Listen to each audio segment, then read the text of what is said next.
Christmas morning was quiet in a way I tried to convince myself was peaceful.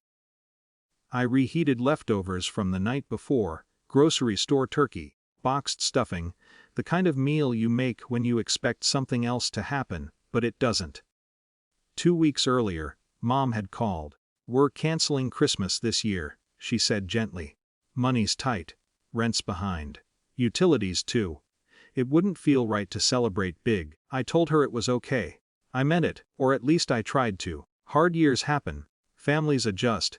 I transferred $100-500 that night without being asked, just to ease things. Money had always been my role in the family. I was the stable one. The one with the steady career, no kids, no dramatic expenses. When Dad's business slowed down, I filled gaps. When my sister's car broke down, I covered repairs. When rent crept higher, I absorbed the difference.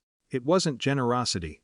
It was reflex. By 9 p.m. on Christmas night, I was in sweatpants, scrolling aimlessly. Then my sister went live. At first, I thought it was old footage. The screen lit up with warm gold lights and a decorated tree I didn't recognize. Music thumped faintly in the background. People laughed, not the polite kind, but full-bodied, loosened by alcohol and familiarity. My sister turned the camera toward the room. There was a DJ booth set up in the corner. Champagne flutes clinked. Catering trays lined the dining table. Our parents stood near the fireplace, dressed formally. Smiling. The caption read, "Christmas done right." The comments poured in. "So glad you didn't cancel after all! This looks amazing! Best party of the year!" I kept watching Frozen. I recognized cousins, old neighbors, even Dad's business partner. Everyone was there. Except me.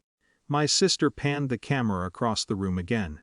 "We made it happen," she said, laughing. "Hard work pays off." Hard work. The same house that couldn't afford a family dinner now had a DJ. I muted the stream but didn't close it. I just stared at the movement on the screen. The casual joy, the ease. No one texted me to explain. No one apologized for the miscommunication. It wasn't that they couldn't afford Christmas. It was that they couldn't afford it with me there. At Hyundai 17 p.m., my phone buzzed. "Dad," I let it ring once before answering. "Hey," he said, voice loud over background music. "Quick thing. Can you send the $3,100 for rent tonight? Landlord's pressing." I didn't speak for a second. I listened. I could hear the party clearly now, bass vibrating through the call, someone cheering. "Didn't you say money was tight?" I asked. "It is," he replied quickly. "That's why we need the rent covered." In the background, someone yelled for more champagne. My sister's laugh cut through the noise. Something in me clicked into place. "I saw the livestream," I said. Silence, then a defensive edge. "It wasn't what you think. Isn't it? It was mostly sponsored. People chipped in. It's complicated." The music dipped for a moment, then swelled again. "Send the money," he said, softer now. "We'll talk later." I walked to my desk and opened my banking app while still on the phone. I looked at the recurring transfers. Rent support, utility buffer, insurance contribution, monthly, automatic. "Low's my number," I said evenly.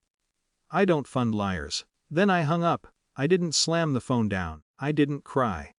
I removed every recurring transfer, canceled the auto deposit to their account, disconnected my card from the shared utility portal. Each click felt administrative, not emotional. At 10:42 p.m., the first wave of calls started. Mom, my sister, Dad again. I turned my phone face down. By midnight, there were 17 missed calls. By 2 a.m., 31. At 7:43 a.m., I picked up my phone and counted 53. There was one voicemail. Dad's voice was stripped of background noise this time. "Please," he said. No music, no pride. Just fatigue. "Call us.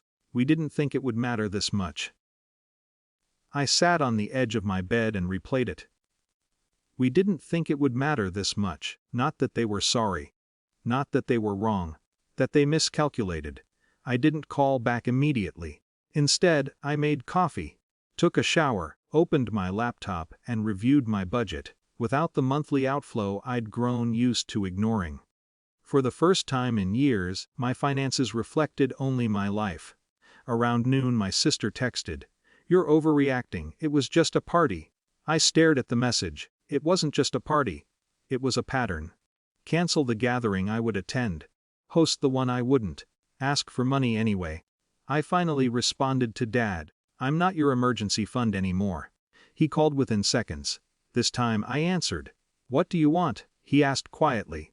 Honesty, I said. He exhaled heavily. We didn't invite you because it changes the dynamic. How? You notice things. You ask questions. You don't just go along. There it was. My presence required accountability. We thought if you didn't know it wouldn't hurt you. He added. I almost laughed. I knew, I said. And it hurt. Another pause. We can't cover January without you, he admitted. That was the first fully honest sentence of the conversation. I know, I replied. He didn't argue.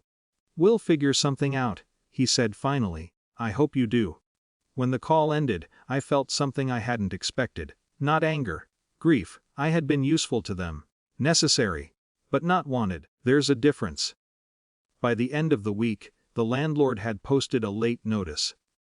My sister sent a message asking if I could at least cover half. I didn't respond. Instead, I scheduled a meeting with my financial advisor, increased my retirement contributions, booked a short trip for myself in February. The world didn't collapse without my transfers. It shifted. Maybe they'll recover. Maybe they won't. Maybe this fractures everything permanently. I don't feel victorious. I feel awake. Christmas was never canceled. It just wasn't meant for me. And for the first time, I'm no longer paying to be excluded.